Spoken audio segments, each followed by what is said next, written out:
नमस्कार, आप देख रहे हैं ओपन बुक भारत। मार्गरिटा में बाढ़ की स्थिति सुधरी, बूढ़े देहंग टेराप का जलस्तर घटा।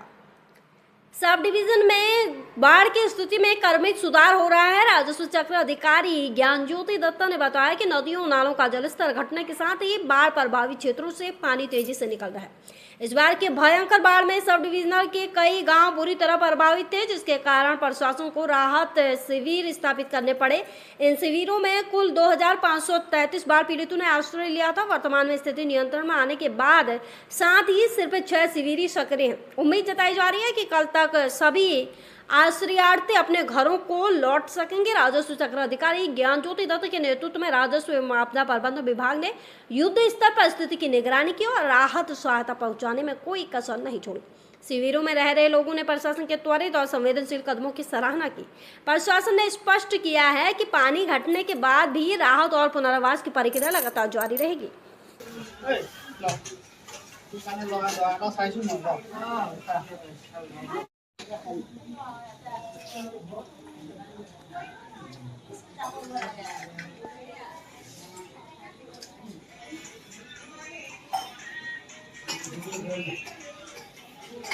কথা হ'ল মাৰ্ঘেৰিটাৰ বুঢ়ীদিহিং নৈখন আমাৰ দিহিংপুৰে একেবাৰে লাগি পেলাই গৈছে আৰু বুঢ়ীদিহিঙৰ নৈ যেতিয়া বাঢ়নী পানীয়ে যেতিয়া গোটেই অঞ্চল যেতিয়া ছানি ধৰে তো আমাৰ দিহিংপুৰ এখন আগতে ডুবে।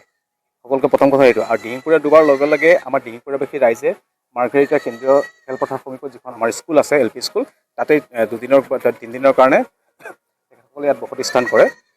তো আজি পৰহি যি বাঢ়নী পানীয়ে বুঢ়ীদিহিঙৰ বাঢ়নী পানীয়ে গোটেই আমাৰ মাৰ্ঘেৰিটা বুঢ়ীদিহিং বা আমাৰ দিহিংপুৰীয়া অঞ্চলটো ডুবাই পেলাইছিল।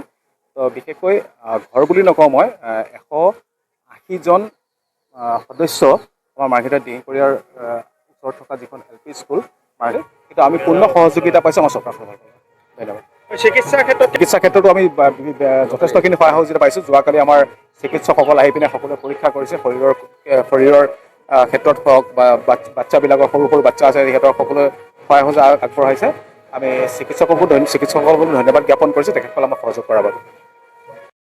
গোটেই সমগ্ৰ অসমৰ লগতে মাৰ্ঘেৰিটা সমজিলাৰ অন্তৰ্গত মাৰ্ঘেৰিটা ৰাজচক্ৰৰ প্ৰায় 30ৰো অধিক গাঁও এই বানত ক্ষতিগ্ৰস্ত হৈছিল। এই বানত ক্ষতিগ্ৰস্ত হোৱাসকলৰ ভিতৰত সৰ্বমুঠ আমি 17টাকৈ ৰিলিফ কেম্প আৰু ৰিলিফ ডিষ্ট্ৰিবিউশ্যন চেণ্টাৰ আমি স্থাপন কৰিছিলোঁ, যাতে যিসকল বানপীড়িত ৰাইজ তেখেতলোকক কেইজনমান বা আৰু কেইটামান পৰিয়ালে বৰ্তমান বান সাহায্য শিবিৰত আছে। আশা প্ৰকাশ কৰিছোঁ, যিহেতু আজিৰ পৰা বতৰ ফৰকাল হৈছে, গতিকে মাৰ্ঘেৰিটা সমজিলা আৰু মাৰ্ঘেৰিটা যি ৰাজচক্ৰ অন্তৰ্গত যিমানখিনি গাঁও বানত প্লাবিত হৈছিল আৰু ৰাইজ ক্ষতিগ্ৰস্ত হৈছিল, তেখেতলোকৰ পানীৰ পৰিমাণ কমিবলৈ আৰম্ভ কৰিছে আৰু ইতিমধ্যে কেইবাটাও শিবিৰৰ পৰা যিসকল লোক বান সাহায্য শিবিৰত আছিল তেখেতলোকে ঘৰলৈ প্ৰস্থান কৰিছে। আজিৰ দিনটোৰ বাহিৰে অহা কালিৰ দিনটোৰ পৰা হয়তো বান সাহায্য শিবিৰ আমি ৰাইজৰ যিখিনি থাকিবৰ বাবে ব্যৱস্থা কৰিছিলোঁ হয়তো সেইখিনি বন্ধ হ'ব আৰু ৰাইজে নিজ নিজ গাঁও বা বাসস্থানলৈ যাব পাৰিব।